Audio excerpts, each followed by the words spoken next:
안녕하세요. 시니어 정보입니다. 4월에서 5월이 되면 기초연금 수급자에 대한 정기조사 등의 결과가 반영되는 달입니다. 그러다 보니 그 결과로 기초연금이 중단되는 분들도 생기기도 합니다. 또 어떤 분들은 기초연금 수급 대상이 안 되었다가 다시 수급받으실 수도 있게 되는 경우도 생기게 됩니다. 오늘은 매년 4월에서 5월에 기초연금이 감액되거나 중단되는 변화가 생기는 이유에 대해서 말씀드리겠습니다. 구체적인 예시도 말씀드리겠습니다. 영상 끝까지 보시면 손해를 막을 수 있는 방법도 아실 수 있습니다. 그럼 시작합니다.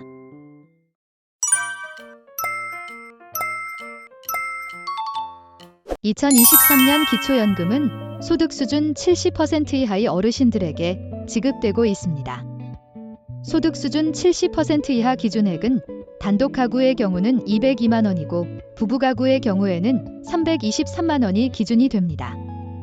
기초연금 지급액을 살펴보면 단독 가구는 최대 32만 3,180원, 부부 가구는 최대 51만 7,080원을 수급하고 있습니다.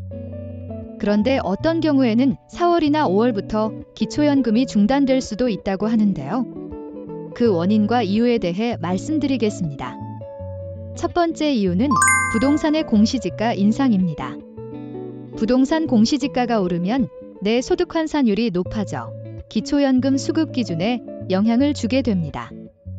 그런데 요즘 집값이 많이 떨어져 공시지가가 떨어졌으니 내가 받고 있는 기초연금에 영향이 없을 거라고 생각하셔서는 안 됩니다. 왜냐하면 금년에 반영되는 부동산 공시지가는 작년, 그러니까 2022년 3월 발표된 공시지가를 기준으로 하기 때문입니다. 2022년 3월의 전국 공시지가는 2021년보다 전국 평균이 17% 올랐습니다. 일부 지역은 그 상승률이 30%에 육박하는 곳도 있습니다. 따라서 이번에 집을 소유하고 계신 분들은 소득 인정액이 올라갈 것으로 예상되는데요. 예를 들어 1억 원의 공시가격 상승이 있었다면 소득 인정액이 33만 3,333원 증가하고 2억 원의 공시가격 상승이 있었다면 약 66만 원 정도의 소득 인정액이 올라갑니다. 이 정도의 금액이면 기초연금이 감액되거나 중단될 수 있을 정도의 영향을 끼치게 됩니다. 참고로 3월 22일 추경호 경제부총리가 발표하였습니다만 2023년 전국 공동주택 공시지가는 2022년에 비해 평균 18.6% 하락되었다고 하며 이는 역대 최대의 하락폭이라고 합니다. 따라서 내년에는 부동산 소유로 인한 소득 인정액이 떨어질 것으로 예상됩니다만 금년에 적용되는 기준은 이와는 상관이 없고 올해의 하락 부분은 내년에 실질적으로 적용이 됩니다. 기초연금이 중단될 수 있는 두 번째 원인은 금융재산의 증가입니다. 은퇴하신 많은 분들이 현재의 집을 팔고 더 작은 집으로 이사가면서 남은 현금으로 노후자금으로 사용하는 것을 고려하시는 분들도 계십니다만 신중히 결정해 주셔야 합니다. 이때 발생한 매매 차익으로 생긴 현금을 금융기관에 예치하게 되는데요. 이 경우 소득 인정액이 늘어나게 되는 결과가 됩니다. 왜 그런지 살펴보겠습니다. 부동산의 소득 인정액의 기준은 공시가격으로 산정되기 때문에 시세보다 20%에서 50%까지도 낮은 가격으로 기준이 적용되지만 금융재산의 경우에는 2천만 원의 기본 공제밖에 없기 때문에 소득 인정액이 상승되는 원인이 됩니다. 그럼 우리 주변에서 흔히 일어나고 또 많은 분들이 고려하고 있는 예시를 한번 들어보겠습니다. 어떤 분들은 집을 팔고 그 돈으로 전세를 얻은 후 남은 돈은 금융기관에 예치하는 방법을 고려해 보시는 분이 많은데요. 이런 경우 어떤 변화가 오는지 알아보겠습니다. 서울에 사는 A씨는 아파트 한 채를 가지고 있습니다. 이 아파트의 시세는 5억 원입니다. 그리고 이 아파트를 5억 원에 매도하고 5억 원을 보유하게 됩니다. 그 후 이 5억 원을 가지고 3억 원의 전세를 얻고 남은 돈 2억 원을 금융기관에 예치하게 됩니다. 그럼 이 경우 A씨에게 적용되는 소득 인정액이 어떻게 되는지 알아보도록 하겠습니다. 먼저 집을 팔지 않고 그냥 가지고 있는 경우 A씨 주택의 시세는 5억 원이지만 시가표준액은 3억 원입니다. 지역별로 부동산에 대해 공제 금액이 있는데요. 대도시 및 특례시는 1억 3,500만 원이고 중소도시는 8,500만 원, 농어촌은 7,250만 원을 공제해 줍니다. 따라서 A시의 경우 3억 원에서 1억 3,500만 원을 공제하면 1억 6,500만 원이 되고 여기에 소득 환산율 4%를 적용한 뒤 한 달로 계산하면 소득 인정액이 55만 원이 됩니다. 즉, 시세 5억 원의 집이 소득 인정액은 55만 원이 됩니다. 그 다음, 집을 팔고 3억 원의 전세와 2억 원의 금융자산을 갖게 되는 경우입니다. 전세보증금은 5%의 기본공제만 적용됩니다.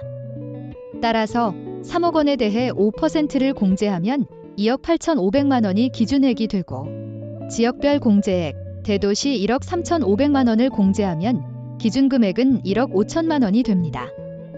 여기에 소득 환산율 4%를 적용한 뒤 한 달로 계산하면 50만 원이 됩니다.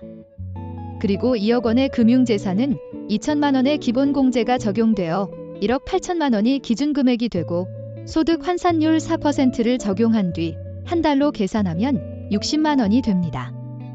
따라서 집을 그냥 보유하고 있게 되면 소득 인정액이 55만 원이 되는 반면 집을 매도하고 3억 원의 전세를 얻은 후 2억 원을 금융기관에 예치하면 소득 인정액이 110만 원이 됩니다.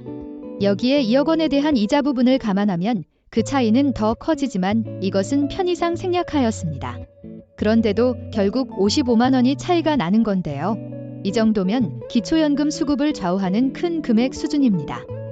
그러면 이번 부동산 시가표준액의 상승에 의해 기초연금 탈락되는 경우에는 어떻게 해야 할까요?